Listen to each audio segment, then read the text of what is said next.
انډیا لا تر اوسه پورې د پاکستان کرکټ ټیم لا ویزې نه دی ایشو کړي چونکه د پاکستان کرکټ ټیم پلانینګ دا چې په 25 تاریخ باندې به دوبۍ لزی او دوبۍ نو بیا د انډیا فلایټ نسی حیدرآباد کې به د پاکستان کرکټ ټیم لینډینګ کوي او چونکه هغه پلان د پاکستان ځکه ناکام شو چې پاکستان لا تر اوسه پورې د پاکستان کې لړیانو تر پاکستان چې کم منیجمنت سټاف ته یا پاکستان چې کم امپایرز دي هغه لا تر اوسه پورې ویزې نه دی ایشو شوی نن د انډیا چې کوم حکومت ته نو هغه پاکستان ته دا ریزن خول دي چې موږ له دلی د طرف د دلی حکومت د طرف له موږ سکیورټي کلیرنس نه دی ملو چې کله موږ د اغه ځنه کلیرنس ملو شي نو موږ به ال د پاکستان کرکټ ټیم د کلاډیانو یا د امپایر یا د کوچینګ سټاف چې څومره هم دي نو هغه د ویزې موږ ال ایشو کو چې موږ له سکیورټي کلیرنس ملو شي په دې سکیورټي کلیرنس باندې بعد کې خبره کو خو ټول نه پیله خبره پدې کو چې د مقصد د دې شاله سره تاسو له دیار شي چې په فوتبال چمپیونشپ کې د پاکستان او انډیا میچ وجي نو دغه رنګ د فوتبال ټیم سره هم کړو چې په کوم ورځ د فوتبال میچ 7 بجې ماخام د فوتبال میچ د پاکستان او انډیا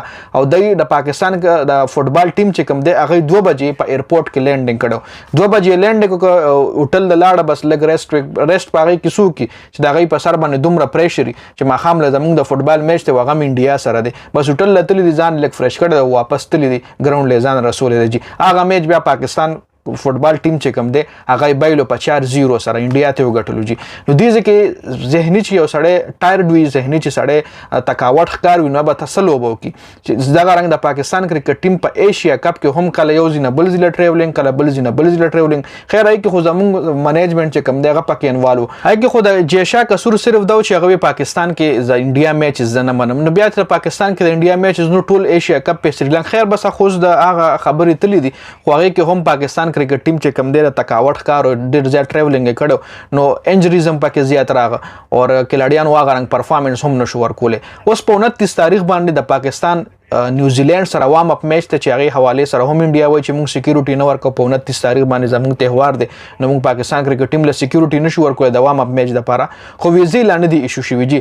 او وجه دا خای چې موږ له سکیورټي کلیرنس نه دی ملو نو سکیورټي کلیرنس خو ګوره چې زم نو د ما سکیورټي کلیرنس په د انډیا چې کم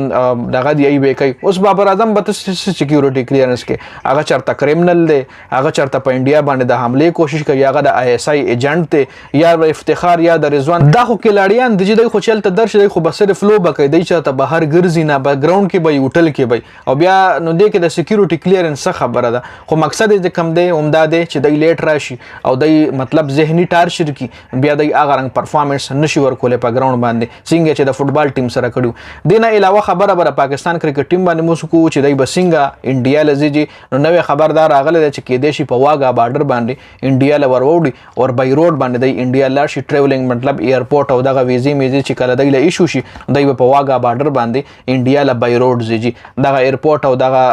مطلب فلایټ چې کم دی دا کې دیشي دغه د پاکستان کرکټ بورډ دغه سیستم ته ختم کی او چې کله ویزې ایشو شي نن خو مشکله ده سبب د ورس کې ویزې ایشو شو نو 26 27 باندې بلاړ شي یا 27 باندې بلاړ شي نو په 29 بیا وام اپ میچ ته نو دغه رنګ دای مقصد صرف دا کچړي دا ورلد کپ په پاکستان کې وي نو د پاکستان حکومت په پیله ویزې انډیا له ورکولې ځکه انډیا چې پاکستان ته راغلی ونه په دې باندې بادای د ورلد کپ نور هم د پاکستان د ورلد کپ نور هم غټ ایڈورټایزمنت کېدو انډیا ولا پتن لګ چې د څه دښمنی وباسي په کار خدا و چې ټول نه پیله ویزې پاکستان ته ورکول او پاکستان ته ویلي مو چې تاسو لاس ورځې مخکې راشي چې په تاسو باندې مونږ ایڈورټایزمنت کو چې لکه خلکو لا پته ولګي د پاکستان کرکټ ټیم انډیا له تللی دی او ورلد کپ میچز به یو ورلد کپ د پر د پاکستان کرکټ ټیم انډیا ته لاړو نو مطلب هغه شی چې کوم یو ترلنګ ون دی مومنت پیدا شي هر شړې بیا ګوري چې مطلب نیوز هم ګوري اپډیټس هم ګوري چې پاکستان کرکټ ټیم نن کم ځای کې پریکټس وکړو خو پته نه لګي چې د انډیا سسای کی ده او په کم